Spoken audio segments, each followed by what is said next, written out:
Alright guys, we are back at it again here at God's Country Hunting and Fishing. We're going to be making some jigs tonight, getting ready to go do a little white perch fishing in the morning over on Lake Darbonne. We hadn't done a follow-up video since we did the video on making the jigs with the modified jig mold. We did paint some heads, see what they're going to turn out like. I'll show y'all a few of them right here. This is one of them in orange. It's a nice looking little jig. These hooks that I'm using are just regular style, Aberdeen style hooks. That's the hooks right there that I'll be using. These are from Barlow's Tackle. They're the Mustad hooks. These hooks are supposed to be a little bit stronger than your standard hook. They are not gold. They're more like the nickel plated. And we're going to test about 3 different hooks this year. We're going to test Owner, this Mustad, and a couple more that are supposed to be some stronger hooks. I don't like my hooks to bend. I want them to when I set the hook on a fish, most of the time, yeah, if I'm fishing around structure or something, you like them to bend a little bit. But I'd rather lose a jig than I had lose a fish myself. And we're just having too many of the sickle hooks and things like that that are breaking on hook sets or bending. So we're going to try to experiment with some of these hooks this year and see what we can come up with. So I'll go back over everything that I do. This is the Sally Hansen's Hard as Nails. I always start on the base of my hook with that, lay my base down. We're just going to use red thread for these jigs tonight. And this is going to be a squirrel tail jig. I'm not tying in a lot of body material. So this is going to be thread and hair. So we're only going to run this base down about this far. I'm not running this base. Normally I'd run the base down here if I've got body material. But we're going to tie it up here so we don't need that much base. Tighten that up a little bit. Go ahead and trim that off. And we've got a squirrel tail here, fox squirrel. And all I do on it is take just a little bit of hair. And I kind of like, you got this hair on the bottom of it that's solid red, and that'd make a good looking jig. But I kind of like to mix a little bit of that black or that little blended brownish color in with it. So I try to get like a little half and half pinch of it and cut it down low at the base. Just get in there with those scissors and cut it. Pull it out of there. And I normally try to bunch it up as even as possible in my hand. Kind of see what I ended up with. And these jigs are a number 4 hook. They're not going to be real big profile. What I'm trying to do here is actually make like some smaller profile jigs. So I'm going to bunch this squirrel hair up like so and trim it even. I don't want this hair real long on this jig. Alright, I got this beard right here. Gives you a pretty good backdrop on that jig so you can see what I'm doing here. So I've shortened this up just about to where I want it. And I'm going to show y'all the trick to this hair jigs or these squirrel tail jigs. This hair will slide under that thread if you don't get it really tight. So the trick, and I'm having trouble with my focus, but the trick is to come just a little bit back off of this head right in here. Set this, I always come even. You see I'm even with the back of the head here. And then come up, just push it just a little bit more forward. And if you'll notice also something else I'm doing, you can see this black hair in here. I'm turning that on down here. This is actually going to be the top side of the jig, you know, when we tie it on our line. So my lighter color I always leave on the bottom. That's just something I do. I don't know if it does good or not, but I'm gonna push it down and then push it up on the head just a little bit. You can see I'm coming just up on the head. What that's going to do is when I come around it and tighten it down, I'm going to actually lock in all of that hair right there, right where it is. So you can see there's a little bit of hair kind of stuck up on the edge of the head. So what I'll do is when I pull it, and I'm tying this pretty tight, but then I'll come back up here and you'll see that hair go to folding kind of backwards a little bit. And you can see it really kind of mess that hair up there. So what that's fixing to do now, when I go to tying it in, just wrap, wrap, wrap, wrap, wrap. I just covered all that hair, and it's locking that hair in place. That's the way I like to do it. And I got that one a little bit long, but I like to keep that thread as short as possible. Doesn't seem to matter. We catch fish on all of these, but that one's going to be perfect. I've got just enough hair back here. Squirrel tail is supposed to be, after studies, one of the best hairs to make the right action that perch like in the water. So now I'm gonna get my red flash here. You can get these bundles. I think I got this one on Amazon. You can buy it in a lot of your bait shops and stuff. This crystal flash, it's pretty good stuff. Get it straightened out here. What I'm gonna do with it is I'm just gonna actually, sometimes I'll use 2 of them or 4. I'm just actually doubling this one like that. Basically running 2 of them down each side of it. Like so. A few more wraps. Now we're ready to do our whip finish. And I'll try to do this slower. You can see what I'm doing. Stick that whip finish tool right in there. I'll come over this. Come back around like so. And I normally do 5 or 6 whips. Pop it off that end, pull it tight. And I always do 5 or 6 more. Maybe 7. Same thing. And I am yet to have one of them come untied. But another thing I do is I always put my Sally Hansen's hard as nails right back on that thread there. And that's for sure going to lock it all in.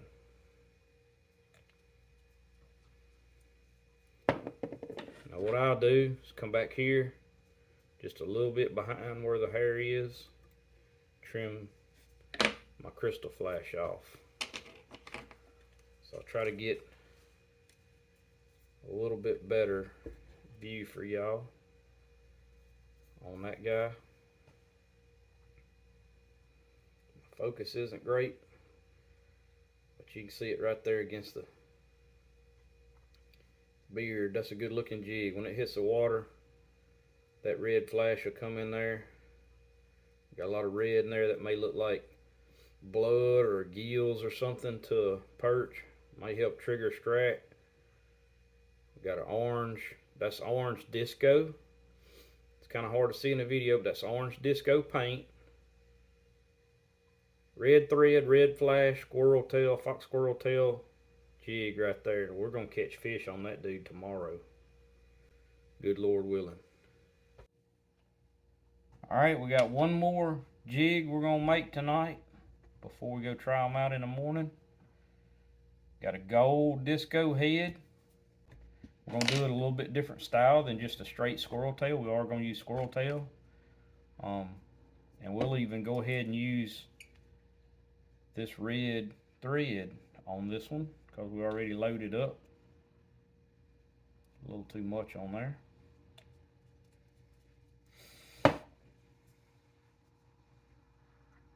This is also another one of my favorite colors. I caught a lot of fish on this jig right here last year that I'm fixing to show y'all. A lot of fish.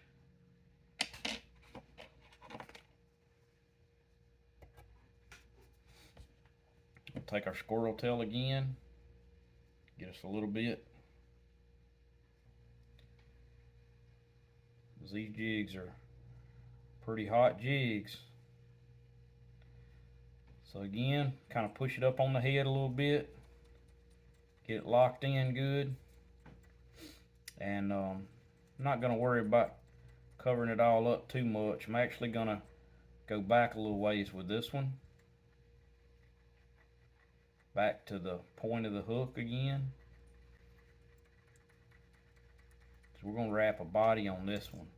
What I'm going to use is the New Age Chenille Medium in Henry's Lake. This is one of the ones that I've just ordered a ton of stuff, tried different things, and that one right there is a crappie killer.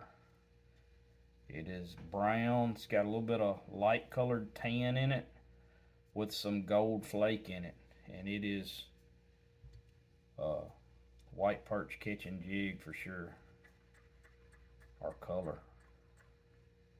Tying it down to the point. Come back up here. Forgot to put my flash in there, but I'll stop and put it in real quick. And what I want to use for this one is gold. So I've got some gold crystal flash. There's nothing wrong with us tying it in right now.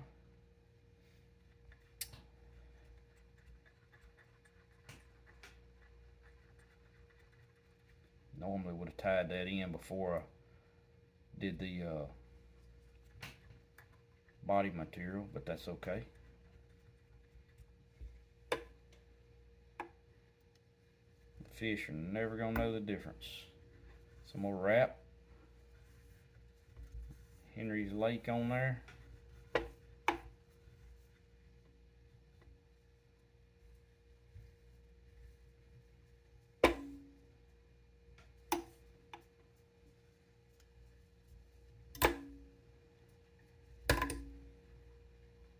I give it about 2 wraps. Then you can see I'm going around my line. Give it about 2 more wraps. That kind of holds it down tight. Cut my material off. Put the whip finish on it.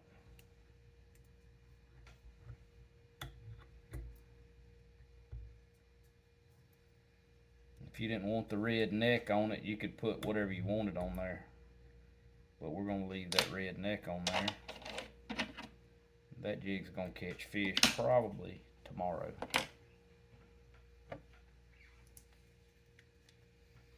Now if I have body material, I got this little tool that comes in your jig tying kits. It's just like a big needle. I always put me a little nail finish on there and just run it right around that neck thread. Trim this off. And I'm gonna leave, since I just got 2 on here, I'm gonna leave them a little bit long like that. Sometimes that'll get a strike reaction, but there is that one. That is a good looking jig right there. We're gonna catch some fish on that one. Shot that. We're out here on Lake Darbonne this morning, getting ready to tie on some jigs. I like to use these no knots here. I'll take them and tie them on with a polymer. Just double my line. I got this braid on here. This is 8-pound braid. Tie just a regular polymer.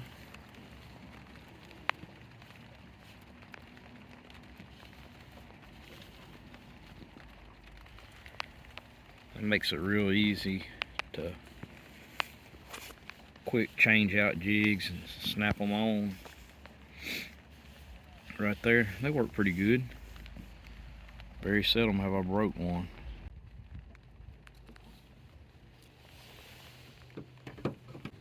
We're gonna go straight to it this morning. Try one of these bad boys we just made last night out. See what happens.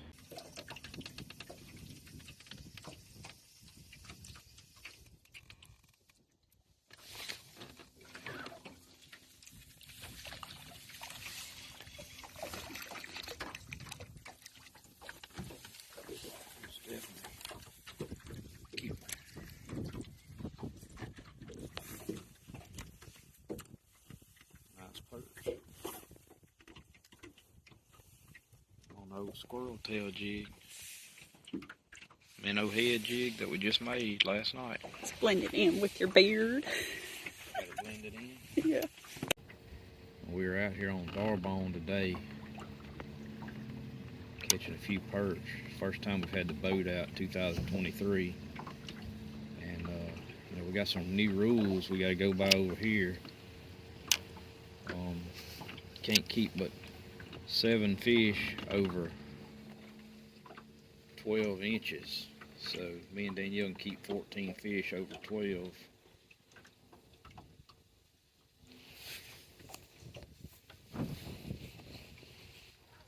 You can still keep 50, keep your state limit, but the others got to be under 12 inches.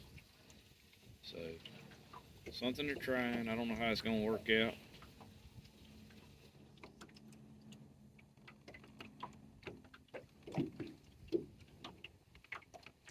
See, these fish are holding really tight. You can see that right here. I'm trying to get him to come off that timber, and he is not wanting to move. Put it on his head and everything else.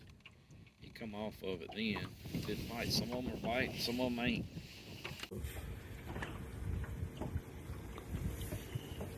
Those are some pretty good fish right there.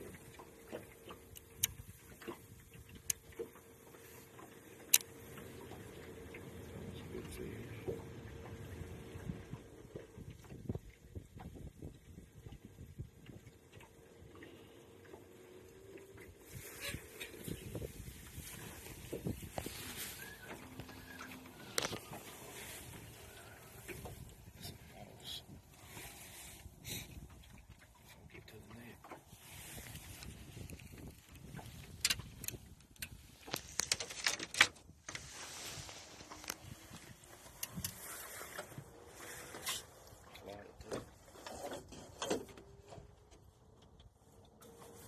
If I drop my phone in the lake, I get a new phone.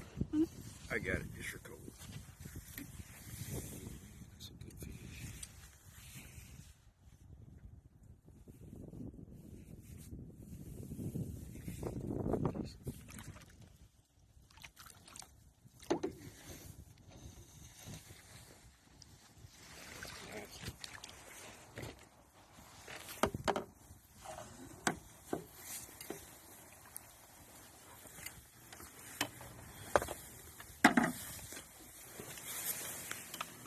Good fish.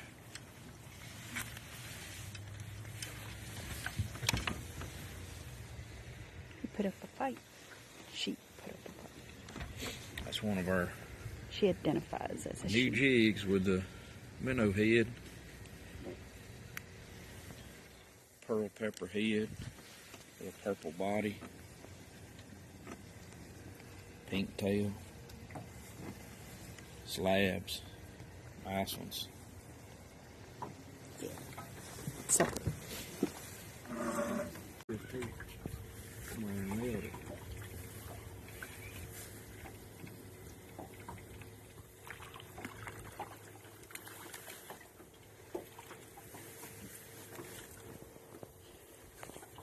Got him.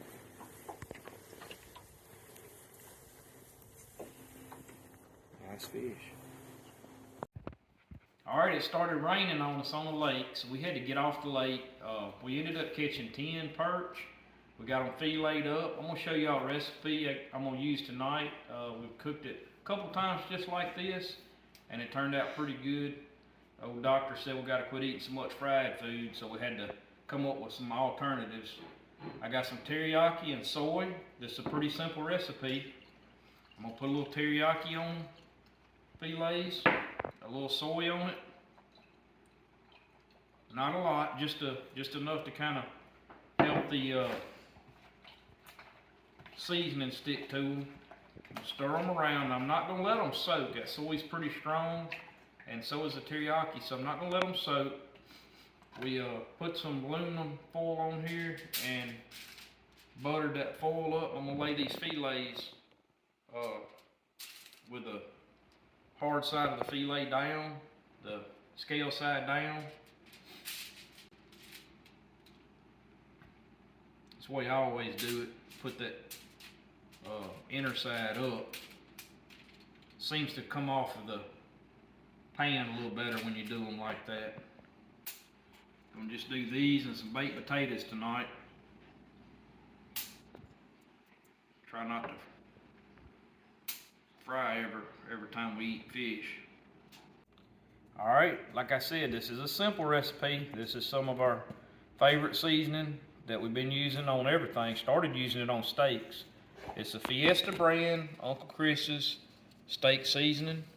It's got a little garlic, pepper, salt, but it's got the perfect blend. Like it's just not over abundant with too much pepper or too much seasoning. So we're just gonna sprinkle it on one side. It turned out perfect the other night.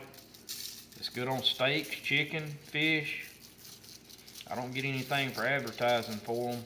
I'm just letting y'all know about this seasoning. It's pretty good. You can find it on Amazon or you can get it at Academy. We've got it, had that one flipped the wrong way. We've got it at Academy a good bit, but Amazon sells it. Maybe some grocery stores, different ones sell it. I know I've seen it at Super One before, different places. It does real good on steaks because it's hard to over season with it.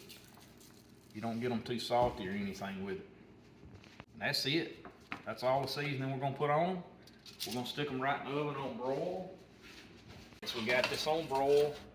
So it's just gonna broil them real quick. And we'll take that top pan off once they're done. Let the bottom pan hit for a few minutes. All right, we're gonna check them. Oh, they're ready. Top ones are anyways. Don't take but a few minutes, about 5 minutes in there on broil. We're gonna try them, see what they turned out like.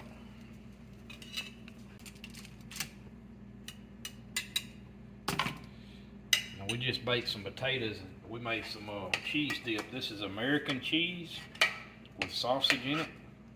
American is what a lot of you Mexican restaurants use. This is not the white. You can get white American, but this is like a yellow cheese.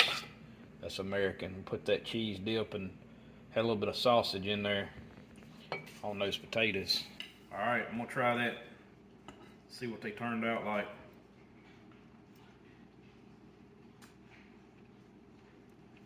That's some pretty good fish fillets right there. If you're looking for an alternative for fried, want to eat a little bit healthier, or just want to try something different, that's a pretty good recipe. It's easy. Didn't take 10 minutes to cook this fish. That's going to be it for this one. God's Country Hunting and Fishing, keeping it real.